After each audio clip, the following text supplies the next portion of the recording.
Bonjour, bonjour. We are just 2 weeks after the opening of Notre Dame. And it's Saturday morning, and they're just finishing the first Mass of the day. And today I want to share with you details about these northern chapels. But you can see the sun is coming up. The sun came up about 10 minutes ago officially. And so it's all streaming in the window. I came in here, it was dark, so I'm not sure if it's cloudy or not. I'm doing this on Saturday, which is the equinox. The shortest day of the year. So I'm going to give you details about each of the chapels and what's in it. There's a lot of things that aren't in there in each of the chapels anymore, but that's all right. And some things that are here will not always be here. So the way that they changed it is that as you enter, you come into the northern side, and this is the Old Testament, based on the Old Testament. They've changed the names of the chapels and what's inside of them. This very first one is of Noah, and it represents the creation. And you have in this chapel the baptismal font, which is this really gorgeous piece. It was actually designed from the drawings of Viollet-le-Duc and was done by Louis Bachelet. He was the bronzer that created it. And sadly, we can't come in here because it's closed off, but you have the apostles going around the top. It's kind of looks like the petals, the flower. You have John the Baptist on the top. Zoom in there for you. John the Baptist on the top, and then you have the 4 evangelists that are around the bottom, and they're holding their attributes. So the only one that we could actually see right here is on this side. We see Jean, which is always usually easy to spot because he doesn't have the beard, and he's holding the eagle. And then on the other side, we have Matthew, and he's holding the angel. This piece here, this armoire, was also designed by Viollet-le-Duc. We'll go into more detail about Viollet-le-Duc sometime, because that would be a very, very long story and video. But he is the one who did so many of the things that we see today, and this restoration basically brought what he did back completely to light. He designed one thing after another, including confessionals, the gates, the fences, everything. But something that is in the church that wasn't here before are these tapestries, and there are 6 of them here right now, and they are just holding the place for some that will come in later, and I'm going to tell you about that when we get done, when I go outside. But this one specifically, you might recognize if you kind of know some things about art, but those cutouts are very, very well known because they were done by Matisse. So Henri Matisse did this. He started getting interested in doing the cut and glued papers in 1941, and he created this one in 1946. It represents, one of them is Polynesia and one of them is the sky, and these were turned into tapestries in 1972, and they're pretty amazing. Tapestries, there's a lot of, I think because of when people think of tapestries, they think of maybe the really huge ones that are kind of dark or muted in colors that you would see in Versailles, but they still make tapestries today, and they're actually fascinating. And the Gobelins is a place in Paris that you could go to, and they have a special exhibit.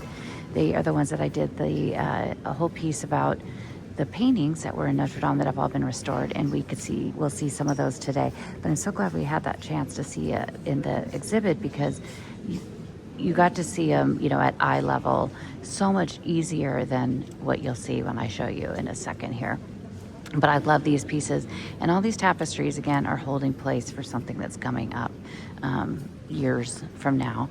The stained glass in the first 7 chapels were all done by the same person, Edouin Didon. He did it He did all of these, and they were after the design of Viollet-le-Duc. And there's also some news about that, but not for the north side, but for the south side. But these are actually really interesting. Sorry, it's really rude, people. But we have this beautiful stained glass, and on this side we have the painting.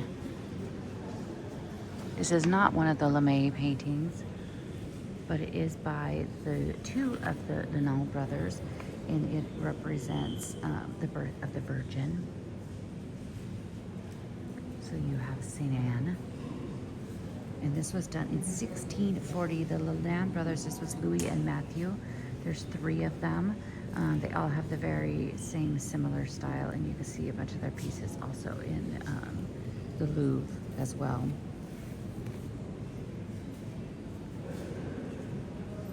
Here's another little side of the baptistry. But this is, Moses also, or Noah also represents creation. And he is included here because God made a covenant with all of creation. And he's sometimes called the new Adam. But what they did add here with the restoration is that little plaque there going across a little metal where it says that that's Noah.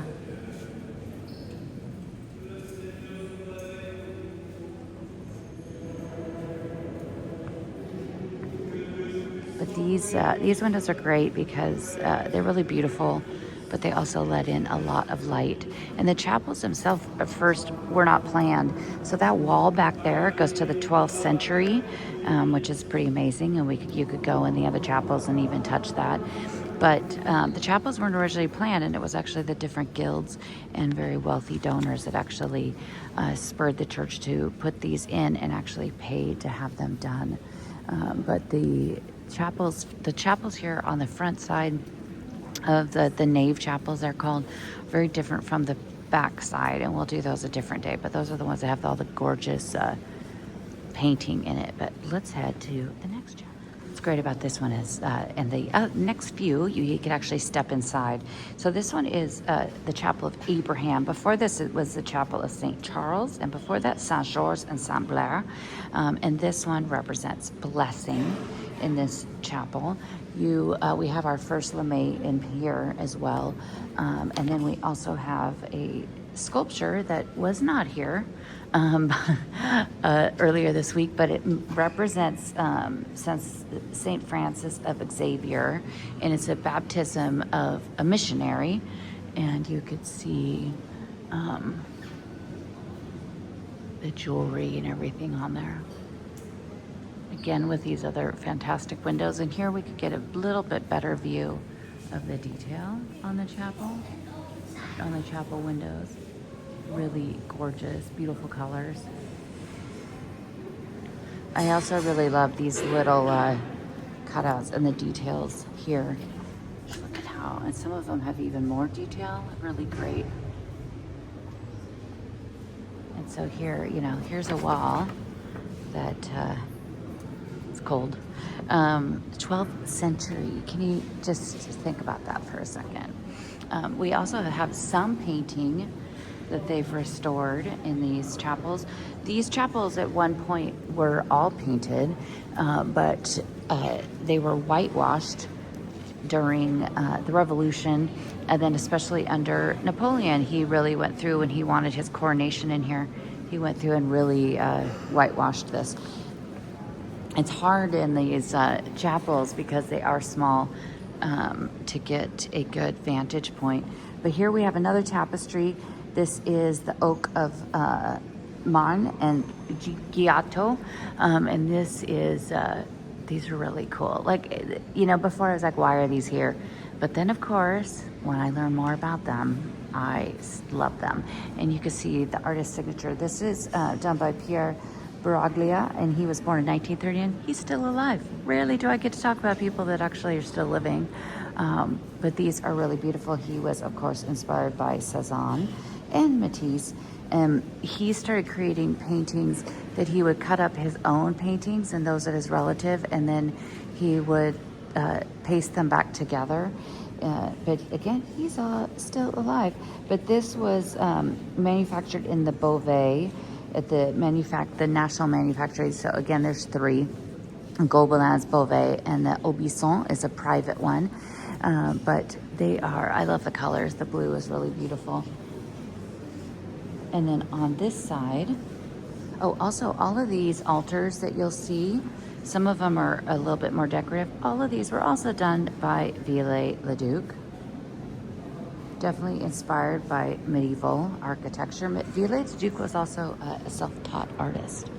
But here we have our first of the naves.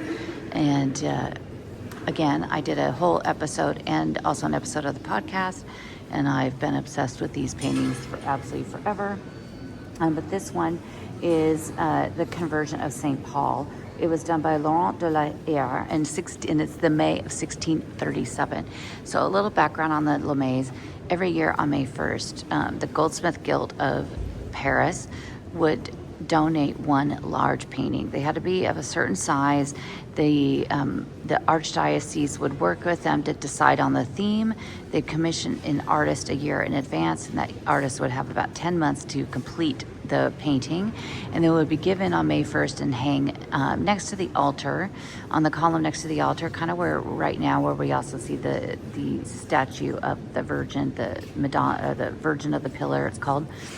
And they'd be given there. There was 72 originally. There is 14 in the Notre Dame as of now.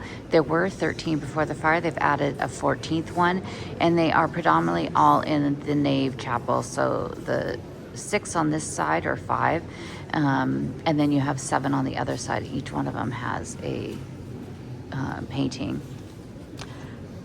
But Paul was on his way to Damascus to persecute the first Christians when he learned, when Christ came down, struck him down. So you have Christ up there, struck him down and converted him.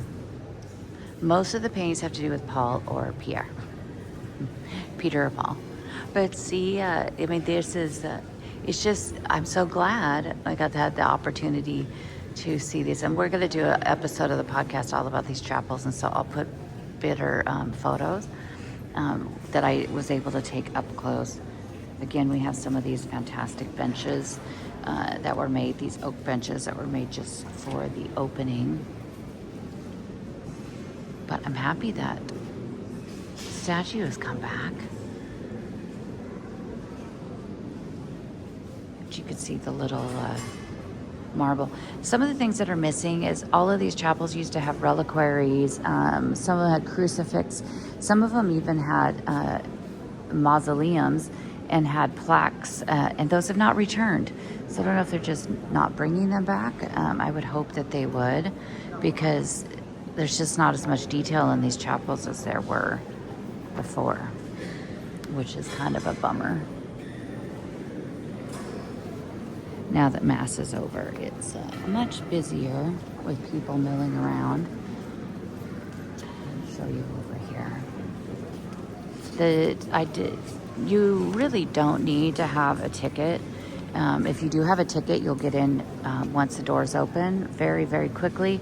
I did not have a ticket. The doors open on the weekend at 8:15. Which pretty much every time I come in the morning, which is about 4 times now, they open about 5 minutes late. But I set my timer, and it took less than 4 minutes to get into the door from the time they opened it and let us go. So it's pretty quick and streamlined. And even in the afternoon, I've had friends come in the afternoon, and they said that they only waited about 15 minutes. So that's really great. Obviously, this will change depending on the time of the year. This is the last 2 weeks of December. This next week with Christmas to New Year's, it's peak season in Paris, travel season. So it will get, it'll probably get a little busier. But they do let you walk around during the first Mass of the day, which I actually don't think is great. I was sitting through Mass, and there was people coming right up into the very front of people to take pictures, which really I don't think should be done. They used to not allow that, so I don't know if maybe they're being lenient because it opened. but we'll see. So the third chapel is Moses, and this also represents freedom. And we'll pop in there when I get a break.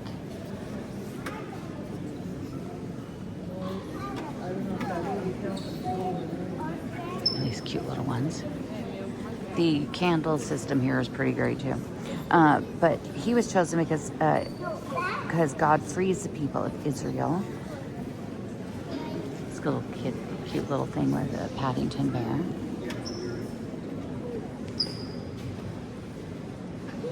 Another, I think this is a really beautiful one with the stone and that beautiful wooden door here. No statue in here. It's a pretty plain one. Again, another fantastic window, each of them being just a tiny bit different. And then there is this tapestry. This tapestry is by Zhao Wuqi. He was a Chinese, I'm probably pronouncing that incorrectly, sorry. He was a Chinese French artist. He was born in 1920 and they moved to France in 1948 to Montparnasse in Paris here. This is a really, really neat piece. Again, all completely woven. The amazing thing is some of these, this one took from September 15th, 1986 to February 4th, 1991. That's how long it took to make that. Now remember this when I tell you about what is going to eventually replace these and how much time it's going to take. But it is pretty busy, beautiful. It's called Composition 1982. He died in Switzerland in 2013. And then on this side, you have all the new fancy wiring and everything going in. It is, when I first came in that first week, they had huge TV screens on the edge of every one of these chapels, and so I'm very happy to see that those are also gone. But here we have our second Lamé, and this is St. Paul blinds the false prophet, which is, you see St. Paul. And this prophet had come in and tried to say that he deposed as St. Paul. And it's by Nicolas Loire, and it's the Lamé of 1650. On this one, it's kind of hard to see now. I don't know if you could see it, but here in the lower corner, when they did the restoration of these paintings, if you could see that right there, they found the number 22 because this is the 22nd year, 22nd one in the series. But it's a great one because it also has architecture up in there as well, which they added. The Goldsmith Guild of Paris was also Saint Anne. So Saint Anne, because it was Anne of Austria, she liked to go by Saint Anne a lot. But it's pretty amazing. They need a little statue in here. But the names of all of these have changed so many times. This was used to be the Chapel of the Holy Child most recently. All right, we're gonna head into the next chapel. So the fourth chapel here on the north side, as you enter, is dedicated to Isaiah, which is also dedicated to service. And God reveals a servant who will save the multitudes through Isaiah. We have a statue in here and another tapestry. I think this is a really fantastic tapestry. It is done by Mario Prasino, and it's called the Shroud Number 2, and he was inspired by the Shroud of Jesus. But if you look at it closely, it's pretty amazing. Again, these are all tapestries, remember. And when I first saw this on the opening, when I came in on the day after the opening, because there was a big LCD screen there, it looked like a cross. And so I kind of always had a cross in my mind, but when you do look at it, especially like this, you do see how it is a face, which is lovely. Mario was born in 1916. He was Greek. They fled, he was born in Constantinople. The family had to flee in 1922 because they were trying to kill everybody. And he did this shroud series from 1974 to 1975, and he died in 1985. Again, another fantastic altar here by Viollet-le-Duc. And this statue represents Saint Landry. He was the Bishop of Paris, and he is the one who founded the Hôtel Dieu. He died in 661, and when Paris was under a famine, and from 650 to 651, he sold off all of his possessions and also furniture from the church to buy food to feed the poor. And he started the very first the very first hospital that was located here next to Notre Dame. And it was dedicated to Saint Christopher, which is now known as the Hôtel Dieu, which is, you have the Maison de Dieu, the House of God here on the front. And the statues that we see were all done by Adolphe Victor Geoffroy Duchamp. And he did a lot of the work under Viollet-le-Duc. So Viollet-le-Duc actually sketched this, and then he was the one who sculpted it. And again, we have some other little pieces of former paintings. But this is a pretty cool one. And then this painting, another Lemay, and you can see in the bottom right-hand corner, 27. I'll get on the other side so we could get away from that. But this was the flagellation of St. Paul and St. Silas. Poor Paul, he just gets all the stuff in the chapels and gets all the bad things. This was done by Louis Testelin in 1655. He was friends with Charles Lebrun, who was, you see in a lot of the churches, and he was the first painter to the King Louis XIV, and he was a student of Simon Vouet. His second Lemay painting that he did, but it was his very last painting he ever did before he died. And again, you can see the little 27. On some of these, you also have the initials, and those are the initials of the donors. Which you can see a little bit better here.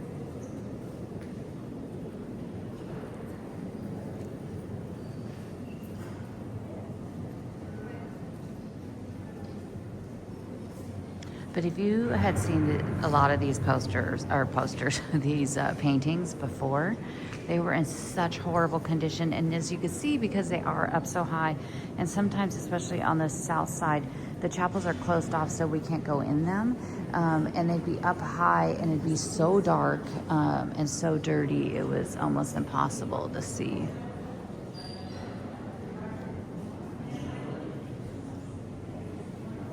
I think they will still be doing cleaning on some of these windows from the outside. Saint Landry.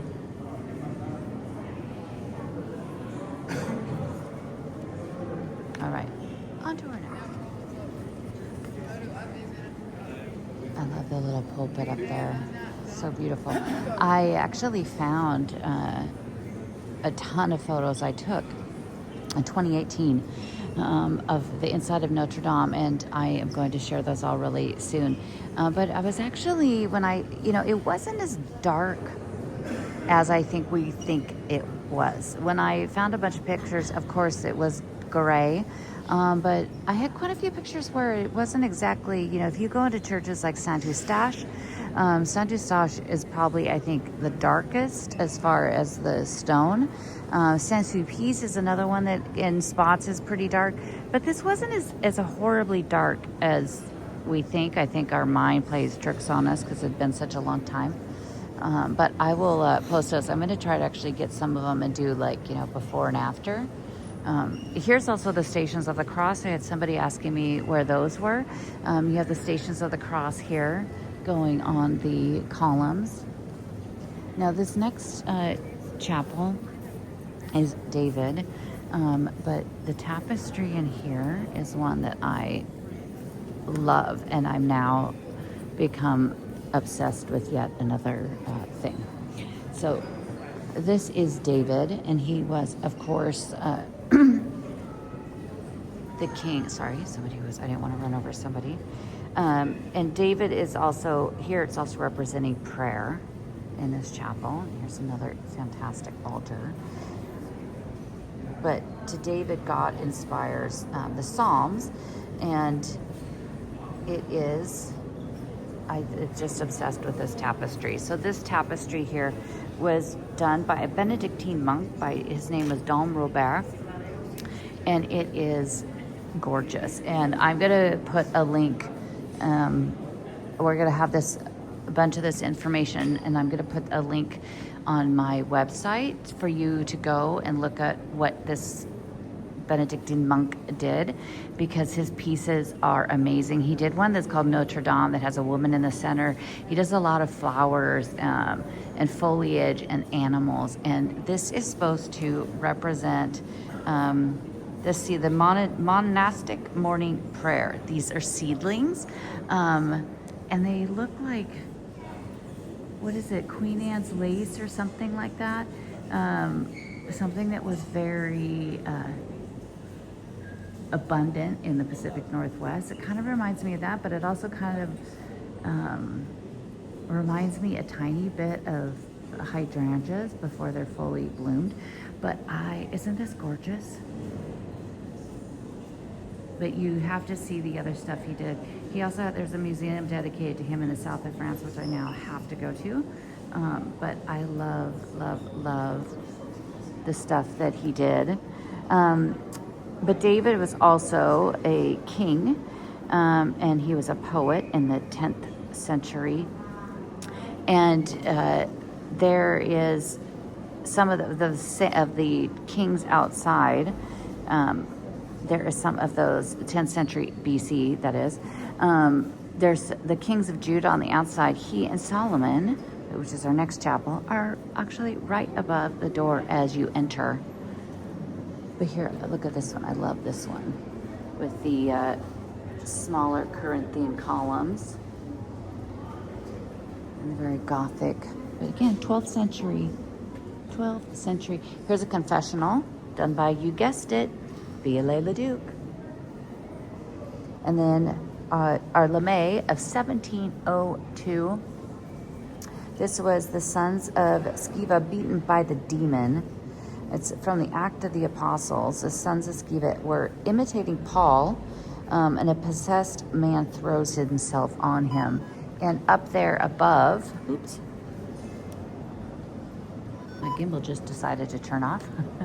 Up there above, you can see in the kind of orange and green is Paul. But everybody's scurrying off in fear. I'll show you from the other side so you can see it without that big glare.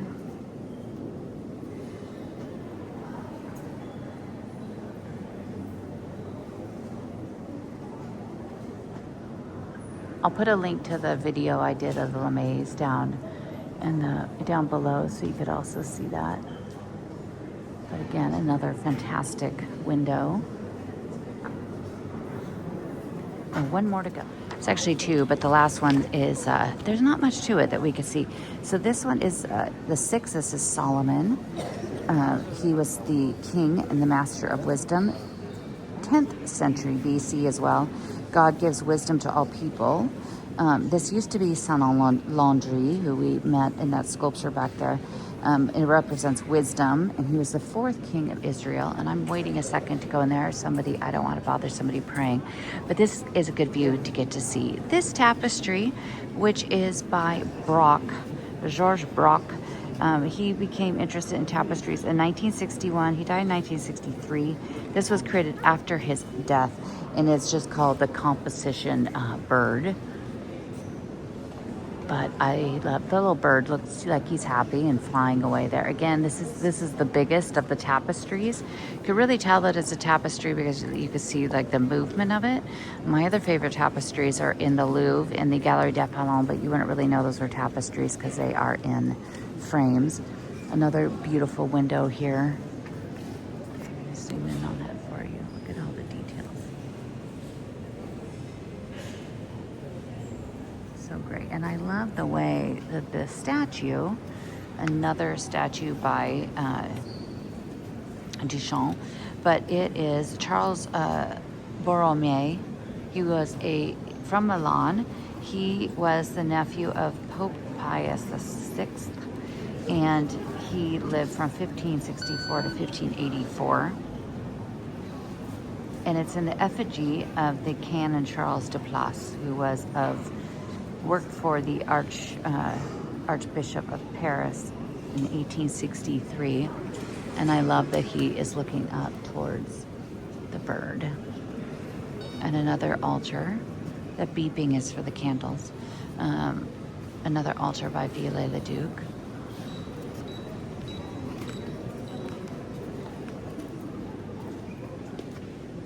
I don't ever want to go in and be obtrusive with people when they're praying. And again, this is our last May that we get to see today. This is the predication of the prophet Agabus to Saint Paul.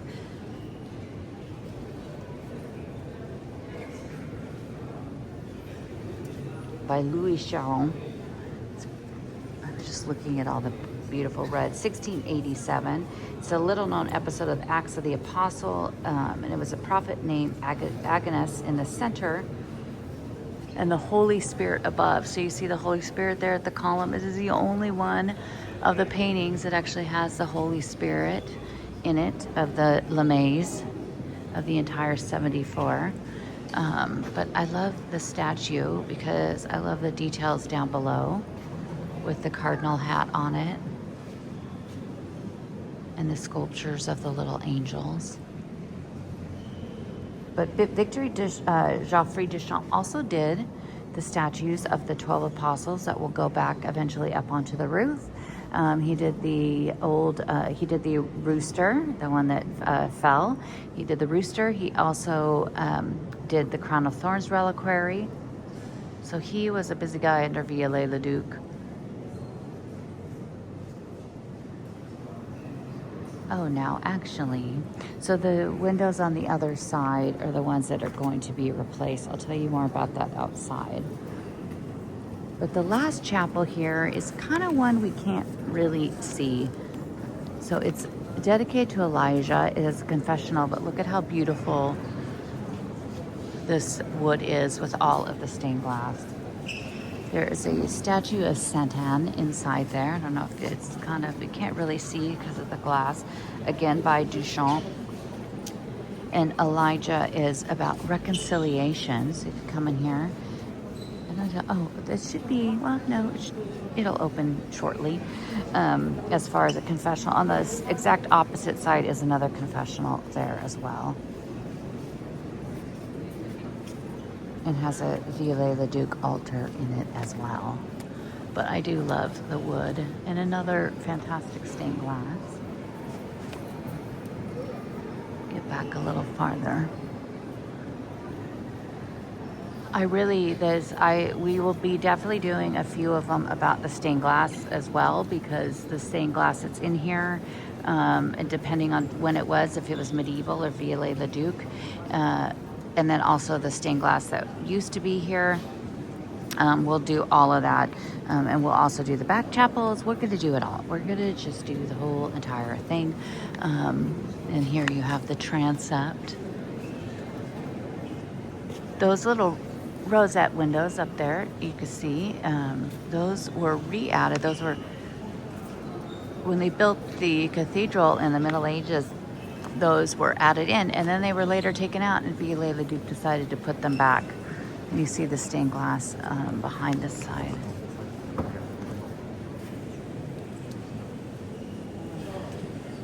But on the other side, we're not going to talk about the south side chapels today, but one of the things is the new stained glass. They finally announced just this week, the other day, that they had announced before, and people were pretty upset, and they had gotten about 300,000 signatures against this, but didn't stop them. They're still going to do it.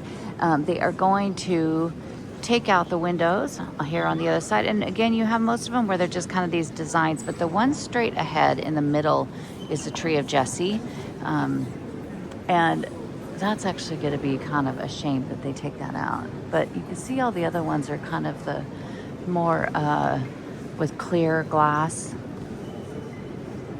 But they just announced this week that the artist Claire Toubouré, who is 43 years old, is going to be the one that's going to do that.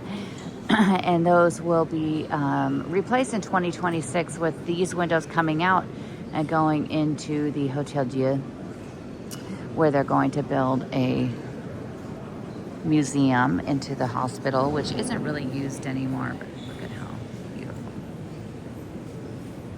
But the tapestries, I was going to tell you outside, but since this is kind of a good little spot, the tapestries, they announced that they are going to be having 7 of them made. So I'm assuming maybe one of the 7th one will go there into Elijah up high above in the confessional. But they announced that those will be done. There's 2 artists that are going to be doing it. Michele Barcello, he's a Mallorcan artist. He's going to create 3. And then British artist Michael Armitage, who was born in Kenya, is going to do the 4 other ones. They're going to have an African themed, and they will start to do these in 2025. They've already done the carton, which is basically the word looks like cartoon. So what they do is they will make a painting that will be used. The painting is specifically done to create the tapestry. A lot of times you will find these, Charles Lebrun, all these other artists did the cartoon, then they change it and create it into a tapestry. And the tapestries will also be centered around the idea of the Old Testament and have Bible verses in it as well. But it will take 5 to 6 years to create these, which, as I told you, some of the dates that it took to create the ones that are hanging in there, it's amazing. And the Gobelins is one of those places that if you are here in September on that special weekend, I have gone twice, and you go through the workshops and you see where they are weaving tapestries, where they're repairing it or weaving new rugs. It's absolutely fantastic. They are also the place where they restored the carpet of Notre Dame, which most likely, if it comes in here and is laid because it fits the whole entire nave, it's huge, it will be only for special occasions, because obviously we don't want people walking on that all the time and it's going to get ruined. And so if it comes out, there'll be special occasions, but it'll probably go into the museum, I hope. But those tapestries should be really interesting. They really are trying to blend in some of the new with the old, which, kind of I don't love, but the chairs, the reliquary, all these things have actually grown on me. At one point, what Viollet-le-Duc did was new as well. I do really love these Stations of the Cross because they're very plain, and that is something that in every church you could find. All of them are very different, but I do love that. I don't mean plain as in there's not a lot to it, but some of them are just really over the top. But these, I do love that these are the simplicity, I guess I should use is the word instead. But I think let's go outside and I'll give you a little walk around. We'll see what else is happening out there. It's so exciting to see the whole forecourt opened, and it's quite busy in here. But not too bad. But I'll check when we go outside. We'll check on the line and see how it's looking, because it is, 9:40 in the morning. So there's another mass at 10 o'clock. I'm going to go poke around, and then I'll give you some updates about some other things happening.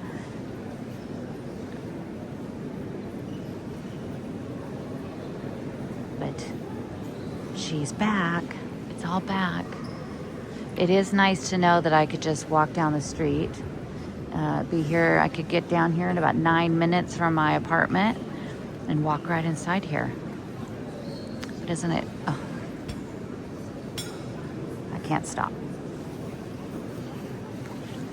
All right, I'm gonna head outside. We'll take a look outside. All right, we're outside now. It is so lovely. Look at the clouds. They always look a little bit better on the camera than they do. But there really is just about zero line. People are coming in really quickly. There's a giant stack of water bottles, whether they be plastic or reusable ones, strollers, food carts, everything that they have out here. Just in the few minutes I've been walking out here, I'd noticed somebody getting their little food trolley, shopping trolley, picking that up, and you can't bring them inside of the church, I guess. But I have actually seen people inside drinking water, so I'm not sure. But look at this. Look at how lovely it is today.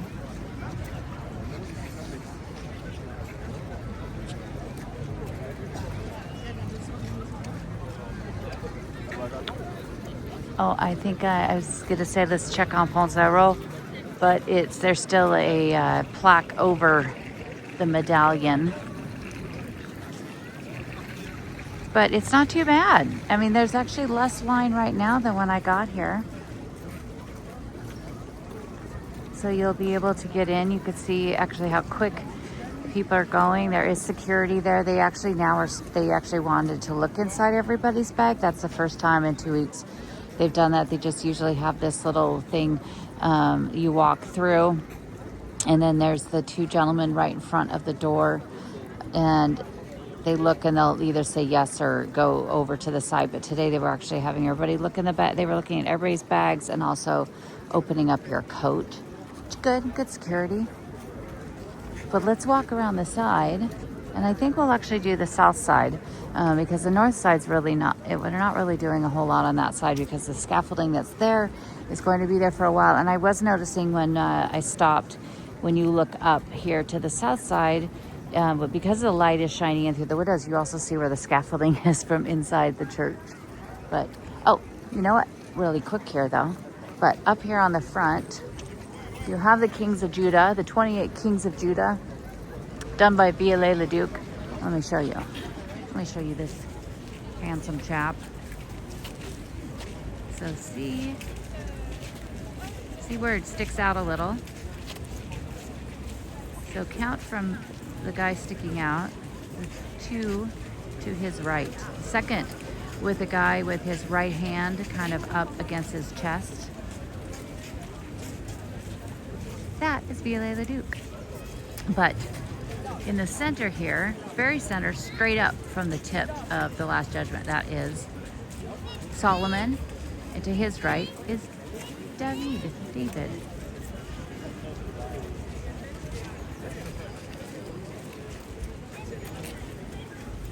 And we did the week before on the podcast, 2 weeks ago, I guess it was. Time is not a concept I understand anymore.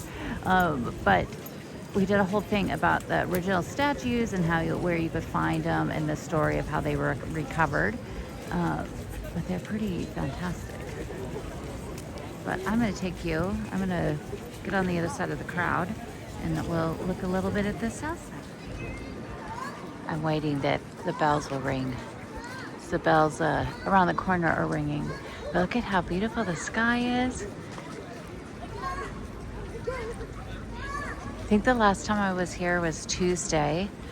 But it's nice to see that I do believe that the workers have some time off, which may be because they're reopened. There's still deadlines to get the rest of the outside finished, but hopefully they all got a much needed. All right, we're just lining that back up.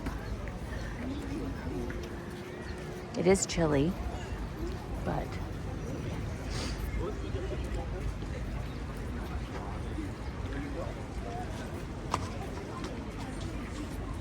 can see the scaffolding is higher, so that is really great news. It's higher there in the center around the open work base of the spire. You know, when I found pictures from 2018, how beautiful is this? When I found some pictures from 2018, I had come, and in the spring I was staying in an Airbnb that was at the very, very end of the Boulevard Saint-Germain. And so I was down here, which is, you know, more, it was pretty, the Pont de la Tournelle, which is the next bridge, where I could see the head of Saint-Geneviève. Oops. What is it doing? Well, I can see Saint-Geneviève from here, but it's 2 bridges from this, and I would walk by here just about every single morning at 7:45, and I'd come in, and there was a couple days that I documented just about every single thing in there, and I found all those photos. It was also when I was supposed to be doing all my research, and so I had to be careful not to get too engrossed in my old pictures, but it was amazing to see coming from the other side up here towards the island, and to see Notre Dame without any of the scaffolding. But you know what? There was scaffolding on the back. There was scaffolding in 2018 along the back of the church. So there it is. Yeah, it's very quiet. I did go into the treasury, which is right there. Why is this thing doing this? Which of the treasury is just this building right back here, kind of behind us. And